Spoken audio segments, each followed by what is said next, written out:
Hey guys, it's Graveyard Graham. Welcome back to the Midnight Ride. This is a bit of a writing update. Last weekend didn't necessarily get away from me, but it was a rough one.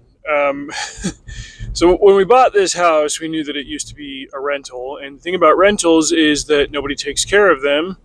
Oftentimes this includes the previous owner. And so we knew that going into it. It's how we got them to kind of go down on the price a fair bit, and I ended up with a list of stuff that I knew I would eventually have to fix, and then the time came to fix a couple of those things this weekend. It wasn't like expensive, it was just a massive time suck. On top of that, it snowed in Oklahoma City last week. It actually snowed, and there was snow on the ground for 2-3 days, and it was giving me like wartime flashbacks to Park City when I was working in Utah and having to shovel snow and dig through stuff, and it just slows me down, and I hated it.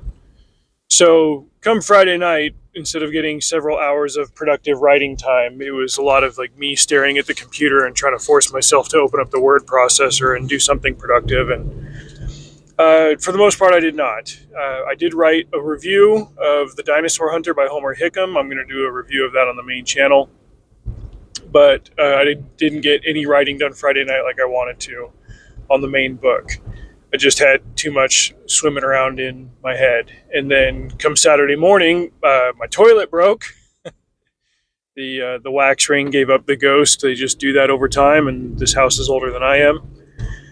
So I had to make an emergency trip to Lowe's, buy a bunch of stuff, and fix a few other things in the house. And I ended up being awake for about 20 hours straight on Saturday. And the point is now the toilet's flush, which is great because my youngest kid doesn't believe in going potty in the toilet. So what's the point? It's been frustrating. But alas, here we are. I was finally able to make a good night of it on Saturday. I had a short story get rejected by the publisher that I've been sending to. I realized I had the worst kind of luck with that publisher, and that is initial luck, because they do dozens of anthologies every year. This is Raconteur Press, and the very first one that I submitted to, they accepted. I thought, okay, awesome. I must be the kind of writer that they are looking for. Doesn't seem to be, because since then I've struck out twice. So I went from batting 1,000 to batting 333 with the line over the 3, which is frustrating because now I end up with these short pieces that don't have a whole lot of marketability elsewhere, just because they're highly specialized to the prompt. These guys have kind of specific prompts. So the first one was called the anthology was called Pogue 1, and I got a copy of it. It's come out since. I'm going to review it. The idea is that it's about non-combat jobs in the military. So write short stories about that, but with a speculative sci-fi or fantasy type twist. Doesn't necessarily have to be Earth military. It's just got to be a non-combat role. And so they specifically said, we want to know about the mechanics and the truck drivers and the whatever. And it's like, oh, hey, truck drivers. So I completely invented this fake space logistics corps. And on another planet, there was a guy who was a loggy driver. And, naturally, I thought it was brilliant. But they got something like 2 or 3 times the normal amount of submissions that they get for that anthology. So the competition was steep, and I was probably up against a lot of veterans who knew what the heck they were talking about anyway. So that one didn't get picked. Got to figure out what to do with that story now. And the one that just got rejected this weekend, I'm not going to describe it too much, but again, it was very specialized, and figuring out another anthology to send it to is just not in the cards. It's often the case. So I'll keep that one in my back pocket. And I might release a collection of short stories. I got a couple of other things that I've written here and there, if I ever need to, if that helps me keep my publishing streak alive.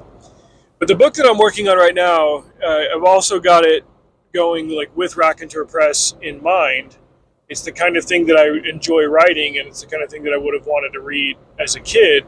And they're targeting it at young readers. They want to have stuff specifically for the young boy reader market, because pretty much everything popular in reading and in book sales is geared towards girls. And they're like, hey, we want something that is specifically for boys, something that a grandma could buy for her grandson. It wouldn't be about how boys need to be in touch with their emotions and they have a crush on a girl or whatever. It's like, we want boys going on adventures and doing cool stuff. And it's like, sweet, I'll do that. So I had this idea that I've been kicking around for a while, and I finally decided to start developing it, and it's going great. But it's also doing that thing where I world build and I outline before I start writing, and then I get halfway through the writing and the actual process of putting the story down changes the direction of certain elements. So I'll get 80% of the way through a first draft before I have to stop and be like, okay, now I got to edit what I've got here and push through to the end, because there's so much extra complication to what's going on. Not that it'll be like overly complicated for the reader, but it's complicated on the back end for the writer, that I've got to make sure that it's all humming on all cylinders for the first 8 chapters so that the last 2 make sense. If you've never written a full manuscript, you might wonder what I'm talking about. It's kind of beyond the scope of this video to go into excessive detail about that. But the point is, I had to call the first draft good between what I'd written and the outline of what was left, so that I could go back and fix what I had written, and then the outline of what I had left would really land solid. It's just a matter of figuring out the details through practice. What would they call this? What would this person think? How would this character feel about that? You got to get it all together that way. But I feel good about where I'm at. We'll see if I can finish a working draft of this in the next 3 weeks. Let's see. Is that what we got left? A little bit less than 3 weeks left in January. And I've got some other stuff coming up, but it's coming together fairly quickly, and I'm encouraged by that. I was just discouraged by the fact that the last couple of times I sat down to write, I had lost the flow that I had for the first couple of weeks on this, and that had me worried. But at the same time, like, this happens a lot, and not just to me. It happens to a lot of writers generally. They call it the soggy middle, and so that's when I started listening to like other podcasts and other interviews with writers. Like, what happens when you get to the middle and you're past the initial setup, like the interesting setup, and you want to get to the interesting ending? And it's like, what are some things that I need to do to fortify this? I can tell you one big thing that's been helping, though, is I just keep going back and listening to that little 2-minute video of Trey Parker and Matt Stone going to NYU and talking to a writing class. Geez, how long ago was this? Forever ago.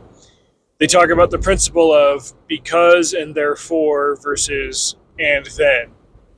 And they break their episode structure for South Park down into 3 main acts, and they get their story beats all lined up. And they've got this rule that between the story beats, there needs to be a because or therefore, not a and then. Because and then means that something else unrelated or not caused by what happened before is about to happen. You're just watching scenes that have nothing to do with each other. Like, the next scene needs to be connected to the previous scene. And I felt encouraged by that after reading the Silmarillion last year, because if you talk to anybody who's read the Silmarillion and you say, like, hey, what's this about? It's like any other piece of Tolkien lore. Like, you have a hard time summing it up in just one thing satisfactorily, because everything is connected to everything that came before it in a very cohesive way. And so in order to summarize it, you've got to hit a couple of main points, or else you're going to severely underrepresent the text that you're talking about. But after reading the Silmarillion, I see that point of the whole, like, because this happened, then this happened, therefore this happened. It all needs to be connected and have a linear flow. I can't just be like, okay, I've summed up this beat, so what happens next? Well, and then I need this to happen. Like, you've got to have that causality in there. And if you've got the causality as you're writing it, the reader's mind is going to flow through the subject the same way. Like I said, I feel encouraged by that, because it's a natural process that it's so natural I don't even really think about it from a reading perspective, that when it's written well and when it works like that, it just pulls you into the story. Like everything is dependent on what came before, and begs you to keep going. Whereas there are other books that I've read where it's just like, okay, this happened, then this happened, then this happened, then this happened. And you could tell like really all the author wanted to do was show you what they'd come up with for the ending, and everything else was, here's what has to happen in order to understand it. To an extent, Sanderson does this as well. He does a good job of abiding by the because and therefore principle for the most part, but he'll also bog you down beforehand without you realizing that you're in the because and therefore phase, and it all just seems like and then. He's famous for his Sanderson avalanche at the end, and I can't remember where I first heard that term. I feel like I described it that way like back in the day, but there's no way I was the only one. He's so well known for that method of, let me set the table, and then in the last 10% of the book, I'm going to hit you in the face with a tennis racket over and over.